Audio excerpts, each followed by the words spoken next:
তো আপনারা থাম্বনেলে দেখেছেন যে আমাদের সেনাপ্রধান জনাব ওয়াকা ওয়াকা নাকি আমাদের প্রধানমন্ত্রী, আমাদের মাননীয় নেত্রী, প্রাণপ্রিয় নেত্রী, বঙ্গবন্ধু কন্যা জননেত্রী শেখ হাসিনার সাথে কথা বলার জন্য উদগ্রীব হয়ে আছেন। তো আমি উদগ্রীব হয়ে আছেন বললাম, কিন্তু আমার থাম্বনেলে লেখা আছে যে কথা বলার চেষ্টা করেছেন। সে জায়গাটাই আসছি যে উনি অনেক উদগ্রীব।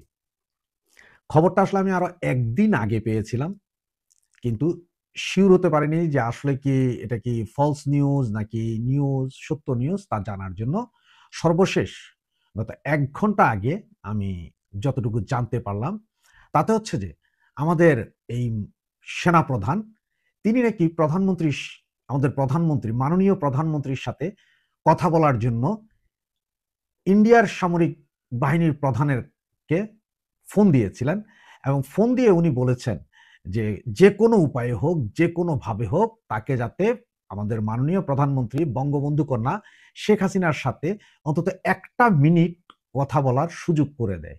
কারণ উনার কাছে নাকি যে সমস্ত নাম্বার আছে, সেই সমস্ত নাম্বারে উনি অনেক ট্রাই করেছেন, কিন্তু কোনো কাজ হয়নি। সর্বশেষ উনি নাকি ইস্তোনিয়ার একটা নাম্বার, ইস্তোনিয়াটা আসলে হচ্ছে যে এটা এই আপনার ইস্ট ইউরোপের দিকে, ইউরোপ থেকে ইস্ট ইউরোপের দিকে ইস্তোনিয়া, লাটাভিয়া, লাতভিয়া এগুলো।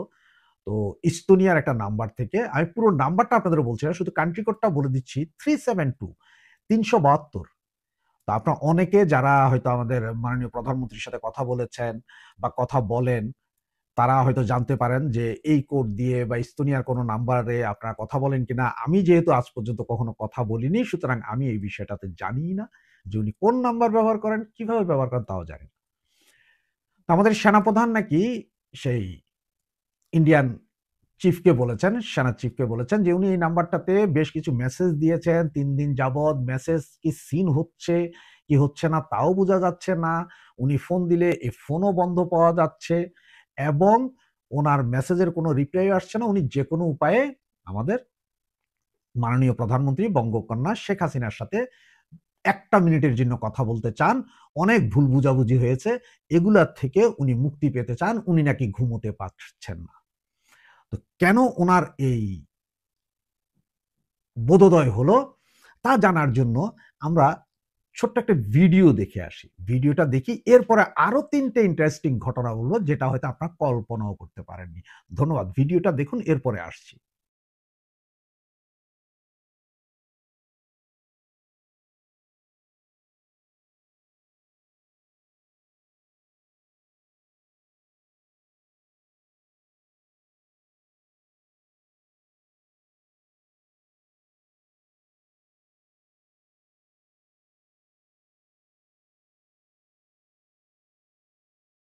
তো আপনার ভিডিওটি দেখলেন, এবং আমার যতটুকু মনে হচ্ছে যে এই যে আজকে ১২০ জন ইউএস সোলজার চট্টগ্রাম শহরে নেমেছেন, এবং ওরা বিনা ইমিগ্রেশন, কোনো রেজিস্ট্রেশন ছাড়াই আপনার চট্টগ্রামের সবচেয়ে খ্যাতনামা হোটেল, যেটা সারা বাংলাদেশেই খ্যাতনামা এই হোটেলগুলো, এখানে উঠেছেন ১২০ জন।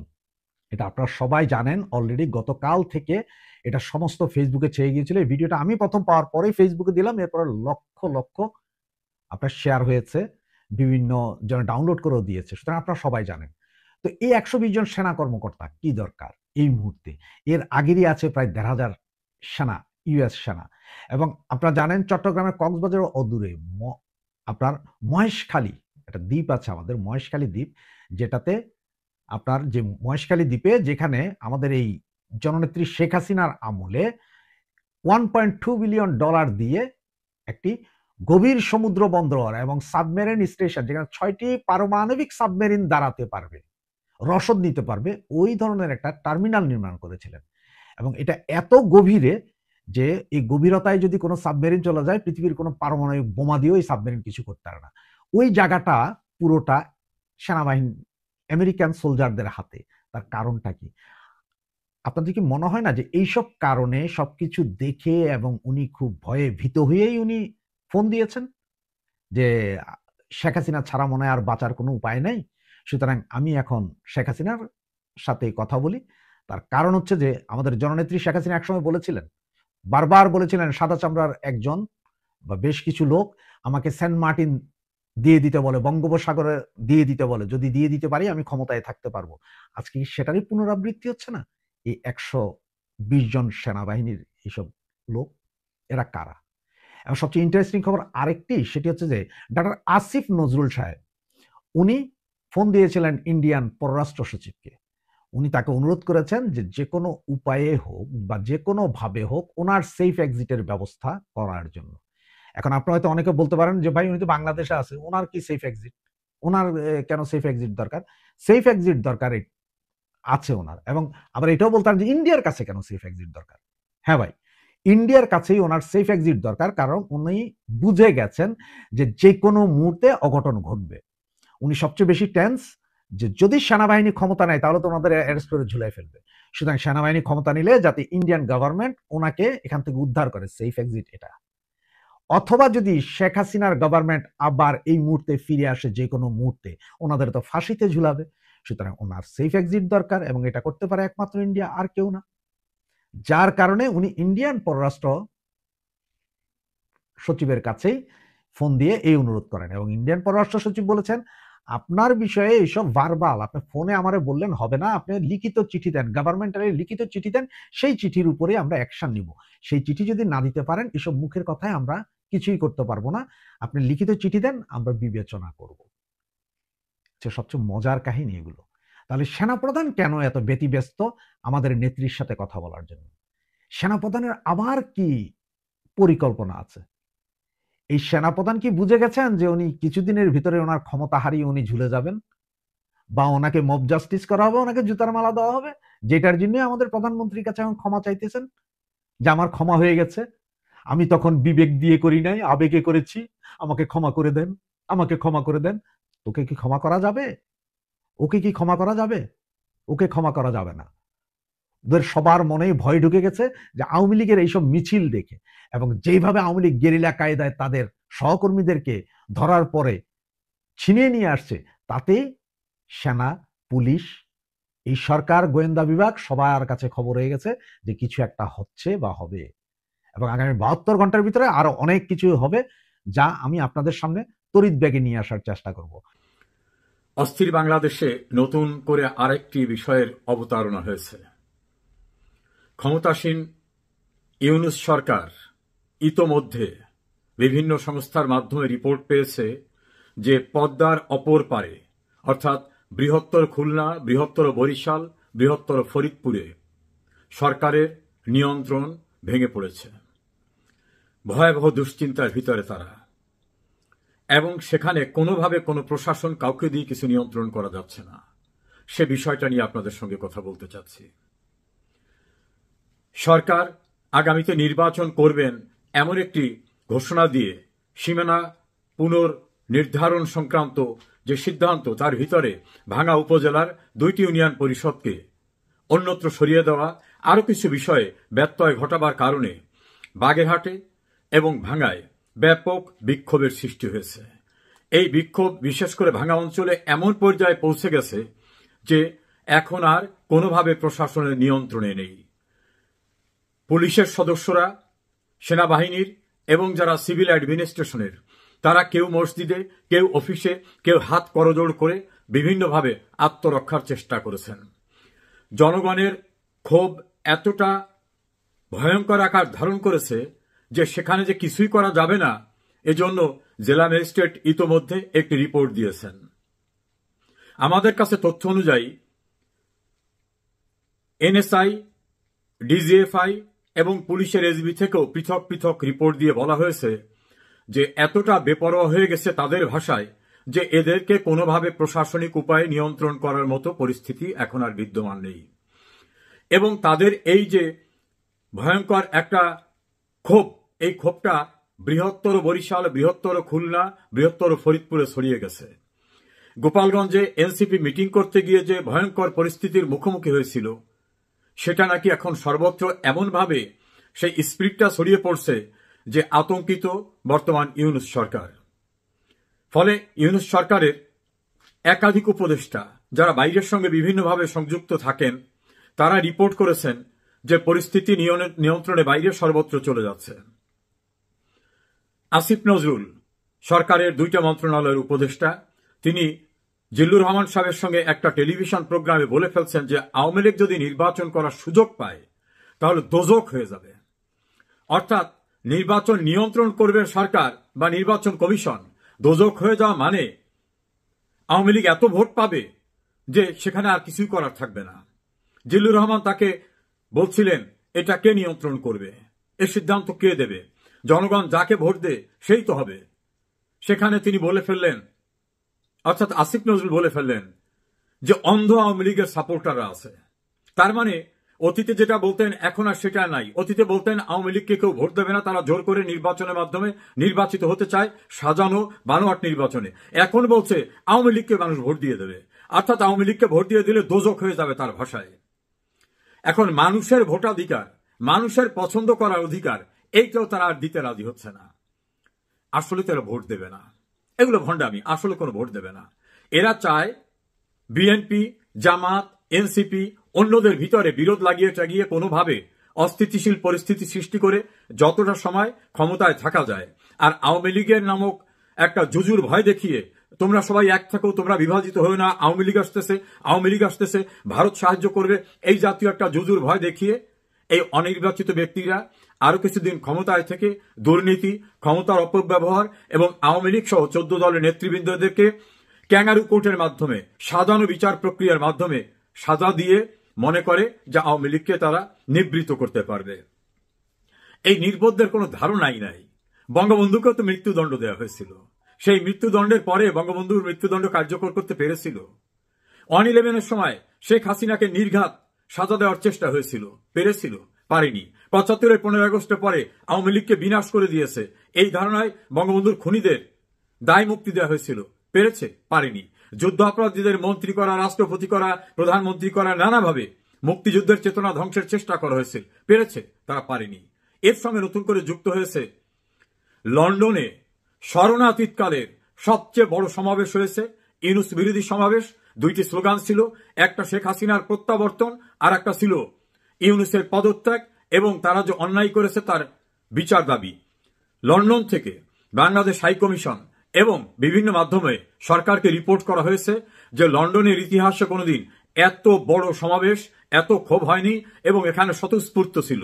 এটা তো আর বাংলাদেশ না যে টাকা দিয়ে ভাড়ায় লোক আনা যাবে। অর্থাৎ প্রবাসীরা প্রচন্ডভাবে ক্ষুব্ধ। আর এই ইউনূস সরকার তার এই 1 বছরের ভিতরে এমন কিছু দেখাতে পারেননি যে কারণে মানুষ শেখ হাসিনার থেকে মুখ ফিরিয়ে নেবে। বরং যারা শেখ হাসিনার সমালোচনা করতেন তারাই এখন বলতেছেন শেখ হাসিনাই ভালো ছিল, শেখ হাসিনাকেই দরকার। এর সঙ্গে নতুন করে আরো যুক্ত হয়েছে আইন শৃঙ্খলা রক্ষার দায়িত্বে যে পুলিশ বাহিনী, তারা আর অন্যায়, নির্দেশ, হুকুম বাস্তবায়ন করতে গিয়ে মানুষের উপরে আর জুলুম করতে রাজি না। এ কারণে ঢাকায় যদি কেউ মিছিল করে, সমাবেশ করে, তারা নামকে অস্তা যেটুক করার দায়িত্ব, অতটুকুর বাইরে আর কিছুই তারা করতে চাচ্ছে না। ডক্টর ইউনূসের সবচেয়ে ঘনিষ্ঠজন যারা, তারা নাকি তাকে তথ্য দিয়েছে যে এই পরিস্থিতিতে আমাদের কি করা যেতে পারে।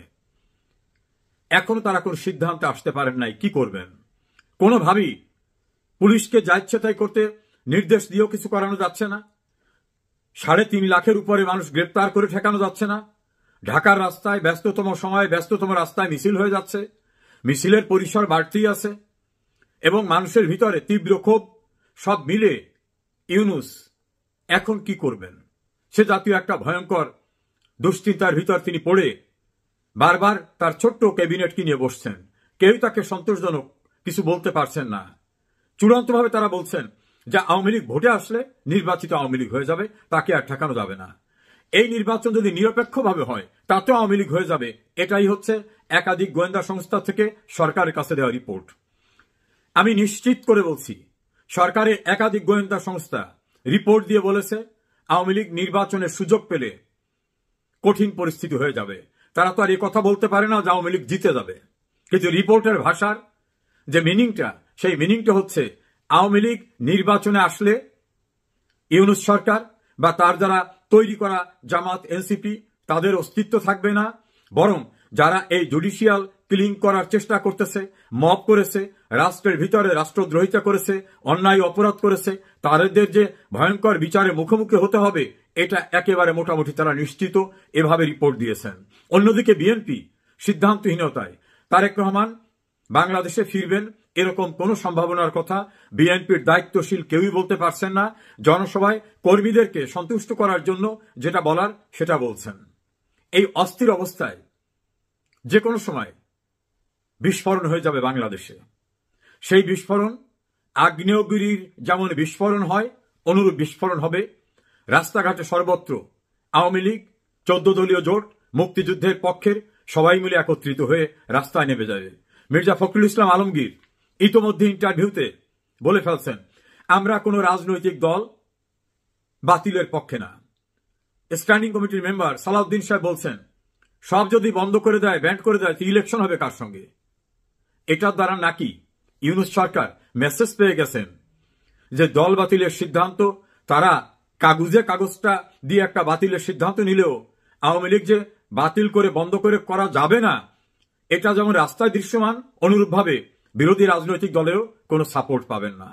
এই সিচুয়েশনে আওয়ামী লীগকে নির্বাচনে আসার পথ রুদ্ধ করার চেষ্টাও যে ব্যর্থ হয়ে যেতে পারে সে জাতীয় শঙ্কায় রয়েছেন বর্তমান সরকার। তারা মনে করছেন যে কোনো সময় ঢাকা অবরোধ হয়ে যেতে পারে। অবরোধ হয়ে গেলে পুলিশ, বিজিবি, র্যাব এরা কেউ ইউনূসকে বাঁচাতে পাশে দাঁড়াবে না। কারণ এদের প্রতি বেশ অবিচার করা হয়েছে, এদের মানুষদের হত্যা করা হয়েছে, তার বিচার করা হয়নি। সেনাবাহিনী নানা কারণে শেখ হাসিনার সরকার থেকে চলে যাওয়ার সময় নীরব থাকলেও একই ধারা যদি তারা অব্যাহত রাখে তাহলে আওয়ামী লীগের গণজোয়ারে, জনস্রোতে